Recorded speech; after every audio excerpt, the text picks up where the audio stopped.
अभक्ष्य भक्षण करने के बारे में मैं करने के लिए मैं सोचूं, ये तो हो ही नहीं सकता। मैं स्वप्न में भी नहीं देख सकती कि मैं अभक्ष्य भक्षण करूं। अगर यदि ऐसा कुछ हुआ कि कॉलेज में मेरे साथ कोई ऐसा प्रसंग बना, तो मैं और कुछ नहीं करूंगी, वहां से उठकर चले जाना उचित समझूंगी। पर फिर भी अगर यदि वो मुझसे जबरदस्ती करते हैं तो मैं जान देना ज्यादा पसंद करूंगी, उनकी और एक पीछे की हिंसा हमेशा कहती कि सदगुरु कहे सहज का धंधा, वाद विवाद करे सो अंधा। तो मैं वाद विवाद पर ना पढ़ के मौन मूर्ख से पूछना की तरह रहूंगी और शांत रहकर उसके कहने को इनकार करके वहां से चले जाऊंगी। जय श्री राम। बहुत धन्यवाद। मैं विद्वत वर्ग को आमंत्रित करता हूँ और विधायक की सामग्री भी प्रदत्त करे। श्री रजनी भाई दोषी मननगर, श्री सुबोध जी सिंगई सिवनी, श्री अनिल जी इंदौर, श्री अशोक जी उज्जैन, श्री रमेश भाई जी गायक इंदौर, ये महान भाव पधारे और हमारी कन्या को वे आशीर्वाद देते हुए उन्हें विदाई सामग्री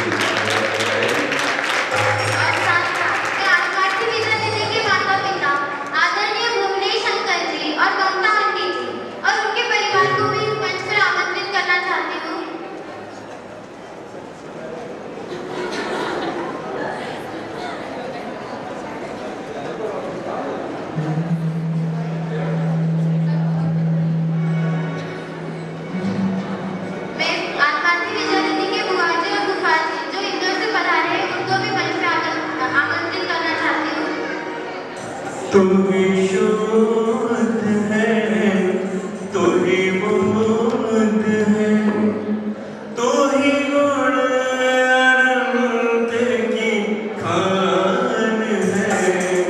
सुन चेतना अब जागना, अब जागना।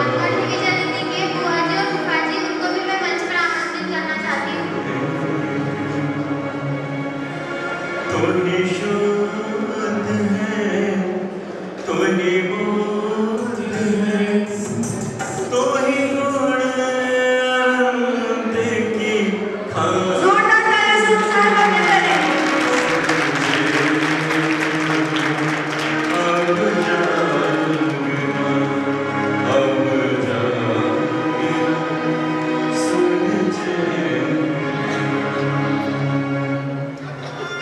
हाँ जी,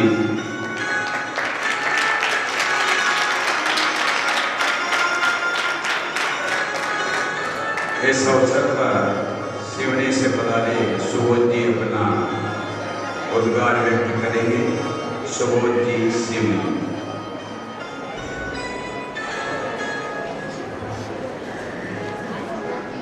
तो आखिरी दीक्षांत को सुनना रहेगा ना, बाकी नहीं, अभी तो बहुत आगे का कार्यक्रम और भी रोल बड़ी दीदी जी को भी आमंत्रित करना चाहूंगी, कृपया वो आए। 2 मिनट में अपनी बात पूरी करूंगा। एक तो बच्चियां जो जा रही हैं, इन्हें मन में बहुत खेद भी है यहाँ आत्मार्थी केंद्र छोड़ने का, और हर्ष भी है कि ये संस्कारित होके जा रही है, गुणों का गोदाम साथ में लेके जा रही है। परंतु मैं एक बात, जो आगंतुक हैं बच्चे जो आए हैं एडमिशन के लिए, उनको विशेष रूप से कहना चाहता हूँ कि जिनका एडमिशन हो जाए तो अभिमान मत करना, और जिनका एडमिशन ना हो पाए तो दीनता का भाव मत लाना। यहाँ जो आप बच्चों को देख के जा रहे हो, कदाचित जिन बच्चों का एडमिशन ना हो पाए तो वही की वही तत्व की धारा, धर्म की धारा आप अपने नगर में पाठशाला के माध्यम से प्राप्त करें और अपने संस्कारों को पुष्पित करें, पल्लवित करें और पोषित करें। स्थानीय विद्वानों की छाया में रहकर के भी आप अपनी आत्म साधना का पुरुषार्थ पुष्ट कर सकते हैं। इसलिए बिल्कुल भी मन में दीनता का भाव न लाएं और आत्मरोध परिणाम ना करें, और कसाय भाव भी ना लाएं कि यहाँ पर हमारा हुआ नहीं और इनका हो गया। और कदाचित कभी कभी ऐसा भी प्रसंग बन सकता है कि माता पिता को भी कलुषता मन में आ जाए कि हम ऐसी जगह पे अब ले ही नहीं जाएंगे जहाँ हमारे बच्चे का एडमिशन नहीं हुआ। इस प्रकार से थोड़ा सा हम अपने परिणामों को भी संभालें, अपरिणामी तत्व की दृष्टि भी करें और बच्चों को अपने स्थानीय स्तर पर भी हम संस्कारित करते रहें।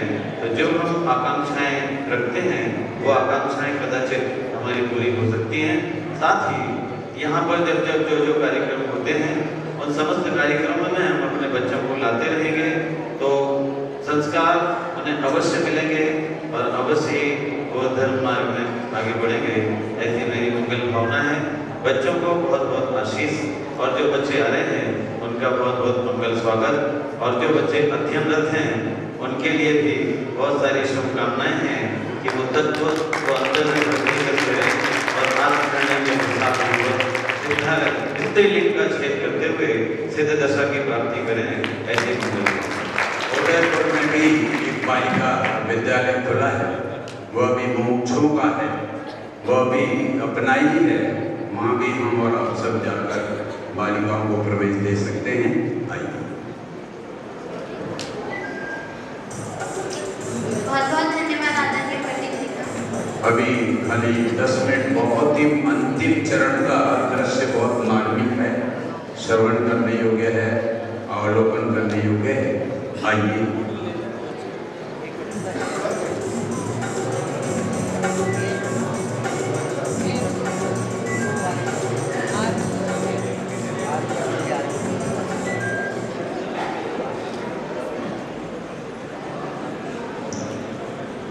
चलिए आइए। धन्यवाद। मैं एक ऐसी जगह से पढ़ रहा हूँ जहाँ जैन धर्म का लोप होता सा दिखता है। एक जगह है, यहाँ से कानपुर जब जाएंगे या आप शिखर जी की यात्रा करेंगे अपनी गाड़ी से तो एक बाबरपुर पड़ेगा, वहाँ एक भव्य जिनालय बनाया हुआ है। बस उसी में मैं अपना जो भी बनता है करता रहता हूँ। मुझे जब पता चला कि आध्यात्मिक केंद्र में एक बालिकाओं का शिविर लग रहा है, क्योंकि मेरी पहले से ससुराल अमाइन में है, बड़े पंडित जी के सानिध्य में मैं चुपचाप उनका ज्ञान ग्रहण करता रहता था। उन्हें भी जब पता चला कि ये लड़का कौन है, उन्होंने मुझे बुलाया और आशीर्वाद दिया। उन्हीं के आशीर्वाद से आज आध्यात्मिक केंद्र में हमारी बच्ची ने ये ताज पहना। यहाँ से ये ताज लेकर के उस नगरी को सुशोभित करेगी जहाँ पर एकदम से धर्म का लोप लगता सा दिखता है। आज वहीं से हम अपनी जीवन यात्रा भी शुरू करेंगे। हमारे भाई जी ने और हमारी दीदी जी ने हमारे बच्चे को इतनी ऊंचे शिखर पर पहुंचा दिया जो कि वहां की जनता और जैन धर्म वहां से फिर शुरू होगा। अध्यात्म तीर्थ के चरणों में नमन, यहाँ के ट्रस्टीगणों के चरणों में नमन, और जो भी यहाँ अभिभावक बैठे हैं सबको मेरा सादर जय जिनेंद्र। कर रही हो तो आप उसको किस प्रकार समझाएंगे? अगर मेरी कोई फ्रेंड किसी दुख के कारण आत्मघात करने की कोशिश करने जा रही है तो मैं उससे ये नहीं कहूँगी कि तू आत्मघात मत कर। मैं उससे ये पूछूंगी कि जिस दुख के कारण तू आज आत्मघात करने जा रही है तो तू मुझे क्या गारंटी देगी कि अगले भव में तुझे वो दुख ना मिले, और क्या गारंटी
ट्रस्ट ने अपने अंचल में पाला है।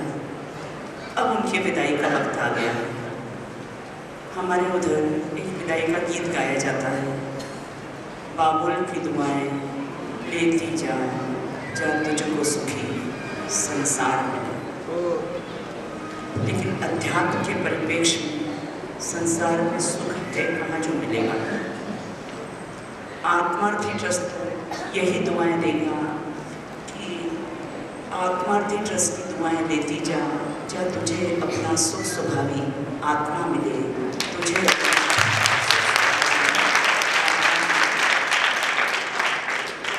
पंडित साहब एक भजन बोलते हैं, ओ मेरी बिटिया रानी तुम भोगों में मान मत पड़ना। तो उसमें ये भाव भरा हुआ है, ये विगत 4 सालों में दीदी बहुत कठोर है, पत्थर दिल है उसका, अनुशासन के नाम पे बहुत कठोरता करती है। लेकिन एक बात ध्यान रखना, ये अनुशासन और प्रशासन हृदय से नहीं बुद्धि से चलते हैं। और गुरुजनों का जो अनुशासन होता है वो कठोर अवश्य रहता है, लेकिन विकारों को रोकने के लिए वो कवच के समान होता है। एक अगर पत्थर छेड़ी और हथौड़े से डरेगा, कब वो वेदी में विराजमान होगा। सोना अगर 16 ताव से डरेगा तो कब आभूषण बनकर गले की शोभा को प्राप्त होगा। तो गुरुजन तो कैसे होते हैं, कुम्हार की भांति होते हैं, बाहर से तो चोट मारते हैं और अंदर से कैसा है, सपोर्ट करते हैं। किसे कहते हैं गुरु, जो दोष तो मुख पर बताए और गुण सारे जगत को बताए, उसका नाम गुरु है। और अनुशासन का पहला चरण समय पर काम करना, ये बात आप ध्यान रखना। अगर तुमने समय पर नहीं काम किया, तुमने समय की कीमत नहीं की, तो समय तुम्हें बर्बाद कर देगा। इसलिए हर काम अपनी दिनचर्या एक बनाओ, एक व्यवस्थित दिनचर्या बनाना, और उस व्यवस्थित दिनचर्या बनाकर उस पर कैसा है निर्वाह करना। देखो गांधी जी थे ना, जो विदेश पढ़ने के लिए गए थे, माँ ने 3 प्रतिज्ञाएं दिलवाई थी, परस्त्री सेवन का त्याग, मध्य त्याग और मधु का त्याग।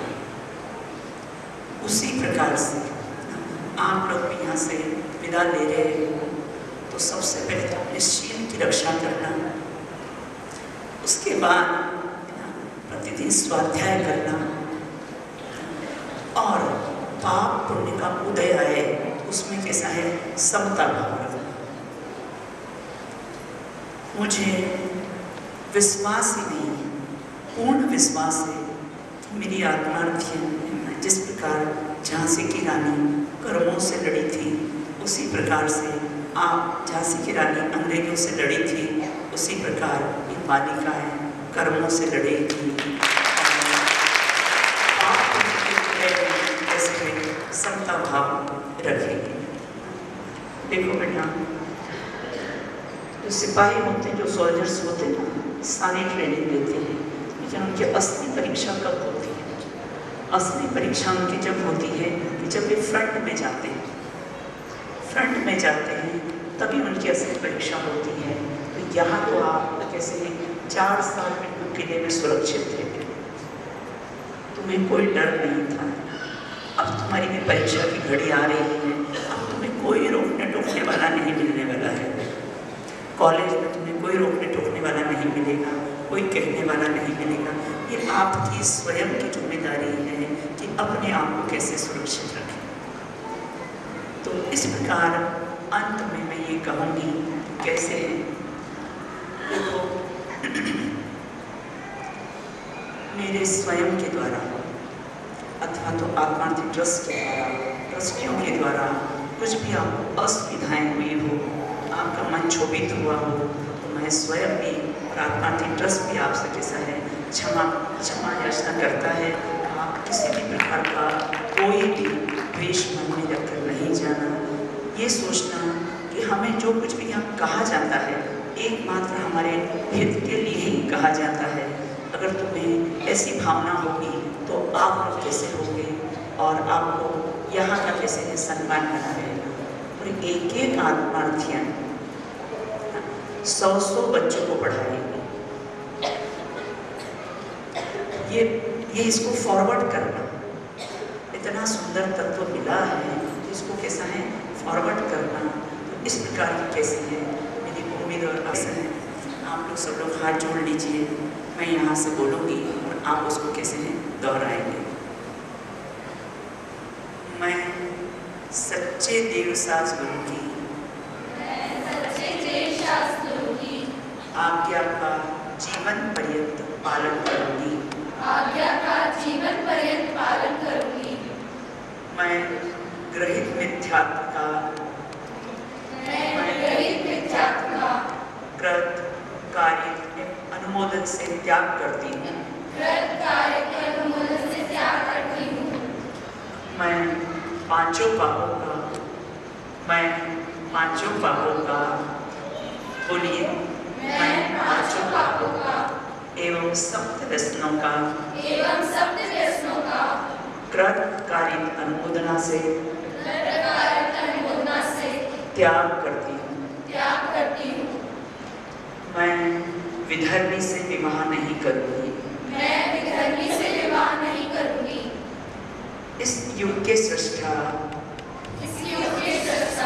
पूज्य कांजी स्वामी के द्वारा आत्मा की महिमा बताई है।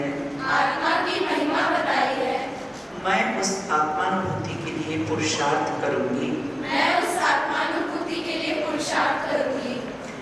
आत्मार्थी कन्या विद्या निकेतन के द्वारा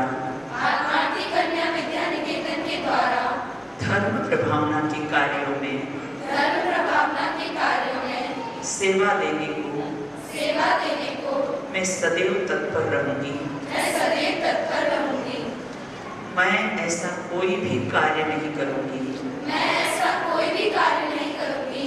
जिससे आत्मार्थी ट्रस्ट गुरुजनों का माता पिता का मस्तक नीचा हो। उनका मस्तक सदा ऊंचा रहेगा। मैं निम्न प्रतिज्ञाओं का जीवन पर्यंत पालन करूंगी। एक बात और मुझे कहनी है कि यहाँ अभिभावक लोग आए हैं, अनुशासन करते हैं और उस अनुशासन के कारण शायद किसी को कुछ भी बुरा लगता हो, हम बोलते हैं तो बिल्कुल, तो वो अपने दिल में किसी भी प्रकार का कोई कलुषित भाव नहीं रखें। जो कुछ भी हम अनुशासन यहाँ पर रखते हैं वो आपके और आपकी बेटियों के हित में ही है। आप नहीं जानते कि हमें एक शब्द भी अगर बोलना पड़ता है तो हमको कितना अंदर से दुख होता है, कितने हमारे परिणाम खराब होते हैं, कितना हमारा नुकसान हो जाता है। तो इसलिए कोई भी अभिभावक जो हमने रूल्स बनाए हैं, हम चाहते हैं कि आप लोग हमें कोऑपरेट करें और जो जितना अनुशासन और प्रशासन कड़क होगा वो विद्या निकेतन उतना ही चमकेगा। इसलिए कोई भी अभिभावक किसी प्रकार का मन में क्लेशित भाव नहीं रखे। कुछ अभिभावकों को मैंने आज कह दिया था कि हम हाथ जोड़ से करबद्ध आपसे विनती करते हैं कि आप हमें सहयोग करें, इस अनुशासन बनाए रखने में हमें सहयोग करें। तो अगर किसी को बुरा लगा हो तो कैसा है, मैं सबसे माफ़ी चाहती हूँ। किसी प्रकार का कोई मन में कलुषित भाव नहीं रखिएगा। जय जय।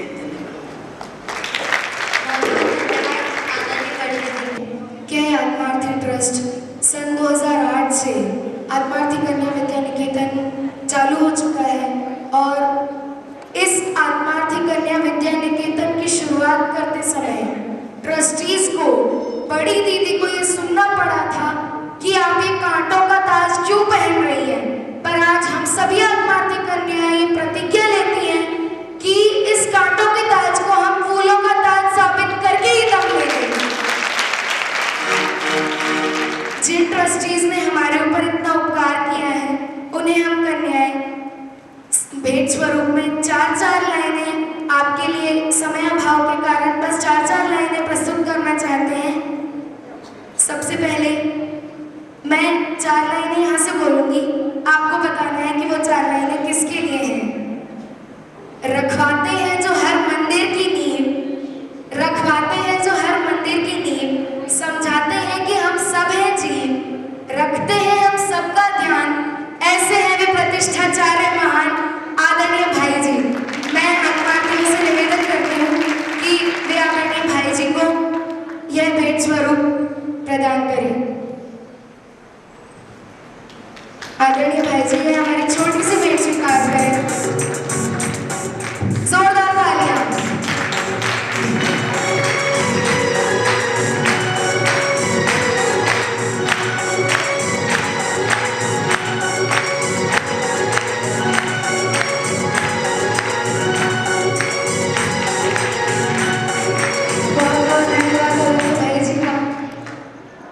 अगले ट्रस्टी हैं, जितने ऊंचे आपके विचार हैं उतना ही कम आपका मन है। ऐसे आदरणीय विमल अंकल को भी हम बालिकाएं भेंट स्वरूप यह छोटी सी भेंट प्रदान करना चाहती हैं। जोरदार तालियां।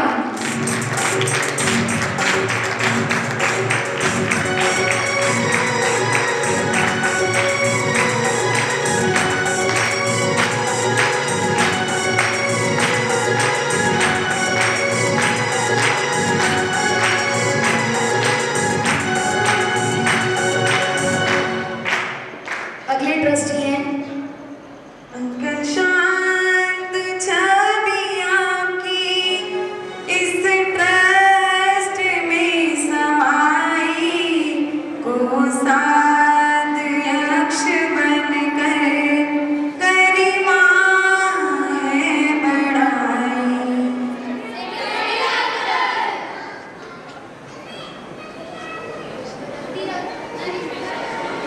नरेश अंकल, मैं आदरणीय नरेश अंकल को भी यह भेंट देना चाहती हूँ।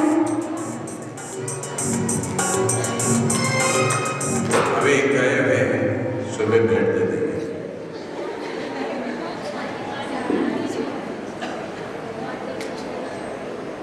मैं आदरणीय आशा आंटी जी अगर यहाँ हो तो उन्हें आमंत्रित करती हूँ।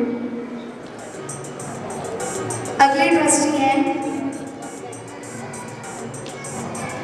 चाहे कोई त्योहार हो या भजन सीखना हो, आवाज उन्हें देते वे जल्द जल्द आते हैं।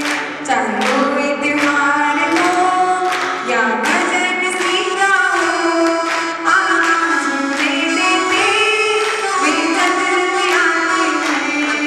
आवाज उन्हें देते वे जल्द जल्द आते हैं। आदरणीय सेठी अंकल को भी मैं आगे आमंत्रित करती हुए हमारी ये भेंट स्वीकार करें। हम आपके सरल स्वभाव से बहुत ही उत्साहित हैं। हमने आपके जीवन से बहुत कुछ सीखा है। आपका जितना सरल स्वभाव है वैसा ही सरल स्वभाव हम भी अपने जीवन में चाहते हैं। ऐसे सेठी अंकल एक बार और जोरदार तालियां दें।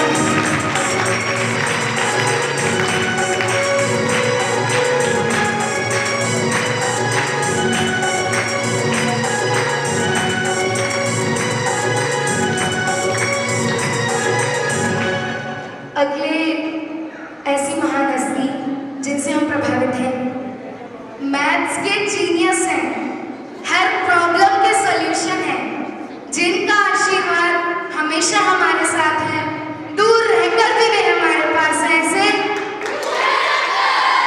भूषण अंकल को भी मैं आगे आमंत्रित करती हूँ।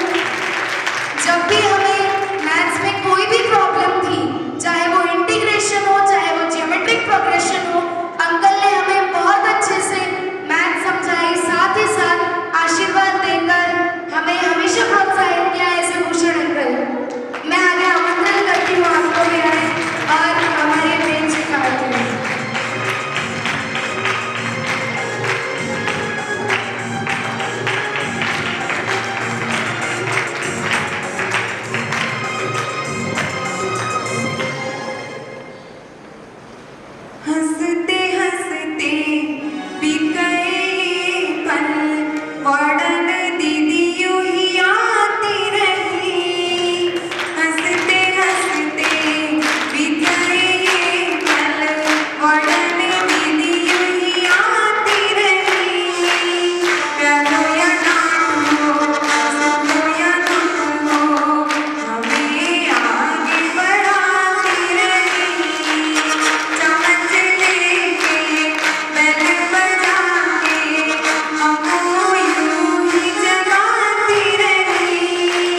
जिसका ऋण